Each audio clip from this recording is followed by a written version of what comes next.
You just spent good money on premium brake pads and rotors.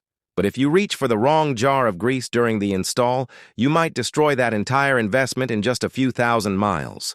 The secret killer of a perfect brake job isn't cheap steel or bad driving. It is a simple chemical reaction happening right inside your brake caliper slide pins. Your brake calipers rely on small rubber boots to keep water out and keep lubrication in. Those little boots are the only thing standing between a smooth stop and a locked-up wheel.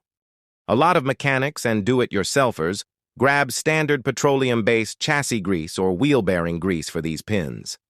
It makes sense at first glance, but petroleum is the absolute worst enemy of that protective rubber. Within just a few weeks of driving, that petroleum grease causes the rubber boots to swell up like a balloon. They lose their tight seal, letting moisture and road salt pack right into the slide pin cavity. Once that moisture mixes with the compromised grease, the metal pins rust and seize completely solid inside the bracket. Now, your caliper can't release the brake pad, causing severe drag and massive overheating.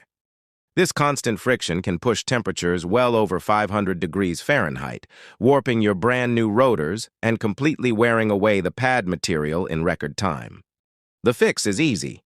Only use a dedicated silicone-based or ceramic brake caliper grease. These synthetic formulas are designed specifically to lubricate high-heat metal without degrading the rubber components.